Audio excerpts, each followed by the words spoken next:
También están los dones de sanidades. Vamos a definir los dones de sanidades. Número 4, dones de sanidades. Dones de sanidades. Nota que aparece la palabra en plural, no en singular, dando a entender que hay variedad de dones de curación en razón a las diversas enfermedades que hay hoy. Para cada enfermedad hay una unción específica que es capaz de destruir específicamente esa enfermedad. Entonces, el propósito de los dones de sanidades es liberar al enfermo y destruir las obras del diablo en el cuerpo humano.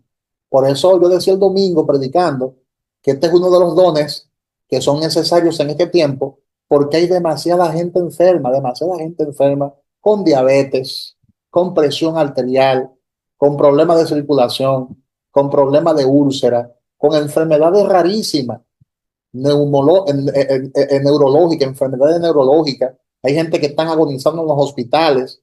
Entonces, este don, yo necesito que lo procuremos.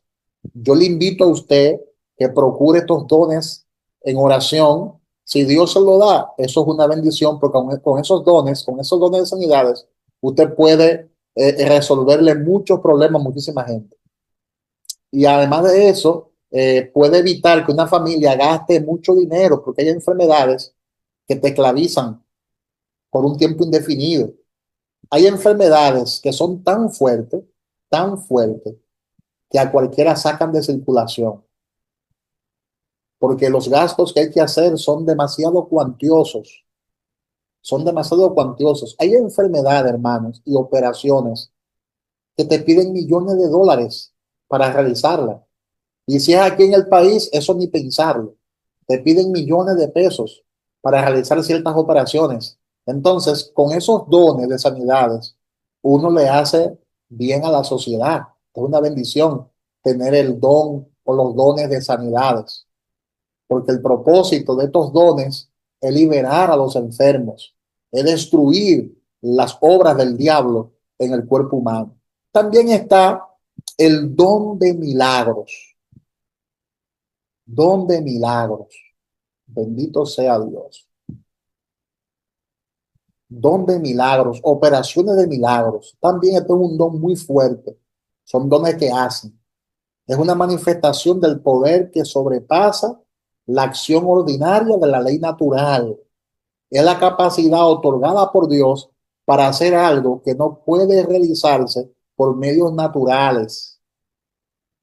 Entonces, un milagro es una intervención sobrenatural en el curso ordinario de la naturaleza, una suspensión temporaria del orden acostumbrado a través del Espíritu de Dios. Eso es un milagro. Entonces, cuando una persona tiene el don de milagros, esto es algo glorioso, es algo que impacta, porque es algo donde la ciencia y el hombre, ¿verdad?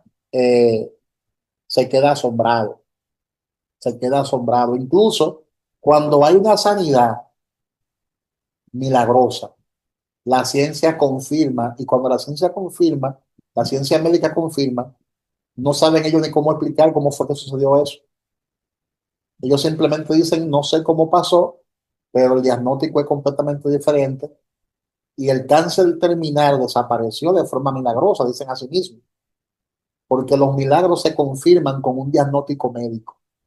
Cuando Dios hace un milagro, para que eso sea un milagro, tiene la ciencia que confirmarlo. Si la ciencia no lo confirma, entonces no es un milagro.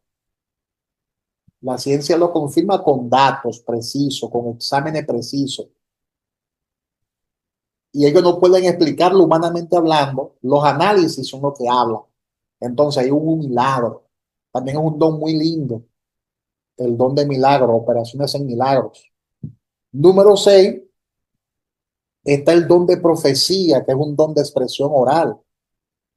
El don de profecía es una revelación divina de parte del Espíritu, una manifestación edificante del Espíritu para satisfacer una necesidad concreta, una súbita visión del Espíritu que exhorta o consuela. Ese es el propósito del don de profecía. La profecía viene para edificación, para exhortación y para consolación. La profecía es una emisión sobrenatural en una lengua conocida. Esa es la profecía. Es una emisión sobrenatural en una lengua conocida. Por eso es mayor el que profetiza que el que habla en lenguas. Porque el que habla en lengua no habla a los hombres, sino a Dios, porque por el Espíritu habla misterio y nadie lo entiende.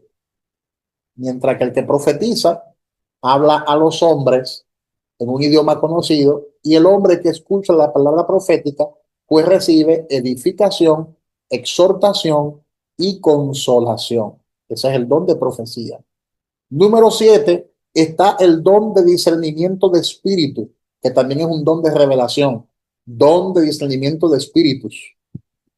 Es para diferenciar, este don es para diferenciar entre lo genuino y lo falso, entre lo espiritual y lo carnal, entre lo divino y lo diabólico. Mira lo importante para este tiempo tan difícil, de tanta apostasía, mira lo importante que es tener el don de discernimiento de espíritus, en plural, porque discierne el espíritu humano, discierne el espíritu de Dios y discierne el espíritu diabólico. Los demonios también son detectados por este don de discernimiento de espíritus. El discernimiento de espíritus da percepción clara dentro del mundo espiritual. Escucha esto, es como si fuera una radiografía en el mundo espiritual. Dice, ese don de discernimiento de espíritus da percepción clara dentro del mundo espiritual. Cuando tú operas y te mueves con este don tan importante, tú puedes distinguir entre lo genuino y lo falso, entre lo carnal y lo espiritual, entre lo divino y lo diabólico. ¿Te das cuenta? Entonces es importante en este tiempo, con tantas informaciones que uno puede escuchar y ver en las redes sociales, tener discernimiento de espíritus, tener ese don activado. Eso es importantísimo, hermanos. Número 8, don de lenguas, don de lenguas. Es el don de hablar de forma sobrenatural en un idioma no conocido por el individuo. Los diversos géneros de lenguas son una emisión sobrenatural por el Espíritu Santo en lenguajes nunca aprendidos por el que habla, ni comprendidos por la mente del que habla, ni necesariamente siempre entendido por el oyente. De manera que esas lenguas no se aprenden.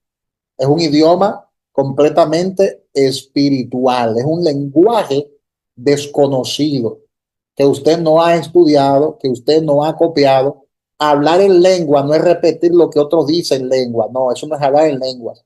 Hablar en lengua es hablar en el espíritu, es hablar a Dios en el espíritu, es hablar en un lenguaje nunca aprendido por el que habla, ni comprendido por la mente del que habla, tampoco necesariamente siempre entendido por el oyente. O sea, cuando tú hablas en lengua, tú hablas un lenguaje desconocido y por lo tanto habla misterio con Dios. Eso es hablar en lenguas, el don de lenguas. Y número 9, porque son 9 dones espirituales. Número 9, el don de interpretación de lenguas. Poderoso este don. Es el don de descifrar, este don descifra el significado, el mensaje ininteligible del espíritu a lo que escuchan. No equivale a traducción, o sea, interpretación de lengua no es traducción de una lengua extranjera, sino interpretación. La interpretación de lenguas es la demostración sobrenatural por el espíritu del significado de una emisión en otras lenguas. Y yo pregunto, de estos 9 dones, ¿cuáles son los dones que tú tienes? ¿Y cuáles son los dones que usted va a procurar a partir de ahora? Amén. Es importante que nos hagamos esa pregunta. Interesante que nos hagamos esa pregunta. De esos 9 dones, ¿cuáles usted ha identificado que tienes? Si tiene uno de esos dones o dos, y cuáles usted va a procurar a partir de este momento. Es interesante saber eso de parte de ustedes. Vamos a hacer eso al final. ¿Cuáles de esos dones usted tiene y cuáles de esos dones usted va a procurar? Vamos a ver. Entonces, los dones del Espíritu Santo en la iglesia son bastante importantes porque son para edificación del pueblo. Primera de Corintios 12:28, la palabra dice, y a unos puso Dios en la iglesia, y a unos puso Dios en la iglesia, primeramente apóstoles, ahí vuelve la palabra a darle fuerte a esa enseñanza errática que hay en las redes de que los apóstoles no son para este tiempo, pero fue Dios quien puso en la iglesia primeramente apóstoles, luego profetas, lo tercero maestros, luego los que hacen milagros, después los que sanan, los que ayudan, los que administran, los que tienen don de lenguas. Ahí está. Esos dones Dios lo ha colocado en la iglesia. Amén. Gloria a Dios. Es bien importante. Es bien interesante. No todos poseemos el mismo don. No todos. No todos poseen los mismos dones. Puede que yo tenga un don diferente al que tú tienes. Porque a uno puso Dios apóstoles, a otro puso Dios como profeta, a otro puso Dios como evangelista y así sucesivamente. Y a veces tenemos la combinación de los dones de uno. A veces fluimos en varios dones ministeriales. Por ejemplo, en el caso mío, por mi propia experiencia, yo he sentido que he fluido he fluido varias veces con diferentes de estos dones, con dones diferentes. Por ejemplo, yo he fluido como evangelista, tuve un tiempo fluyendo como evangelista, dando campaña evangelística en mi juventud, también en mi adolescencia. El evangelista Kelvin Figuereo me llamaban así, era evangelista. Luego de ahí comencé a fluir como profeta y la gente ya dejó de llamarme evangelista y comenzó a llamarme profeta. ¿Te das cuenta? Entonces luego comencé a fluir como pastor y maestro. La gente reconocía ese don de maestro en mí, de pastor, y también me han llamado apóstol. No me gusta que me llamen apóstol por la controversia que hay y por la falta de entendimiento que hay en el pueblo. Y a veces el apostolado es asociado con lo que es la prepotencia, con lo que es la altanería, con lo que es otras cosas. Y por eso prefiero mejor que me digan pastor porque es más tolerable que le digan pastor, aunque ya en algunos círculos tampoco puede uno identificarse como pastor porque hay tantas cosas ahora mismo y tanta gente que están, ¿verdad? Teniendo una mala representación de estos dones. Lamentablemente está pasando eso, pero eso no significa que lo verdadero no exista. El hecho de que existan falsos apóstoles, el hecho de que existan falsos profetas, el hecho de que existan falsos pastores, el hecho de que existan falsos maestros, como la palabra lo menciona, no significa que no hayan apóstoles genuinos, no significa que no hayan profetas genuinos. Entonces, todos nosotros estamos, ¿verdad?, legalmente facultados para procurar uno de estos dones.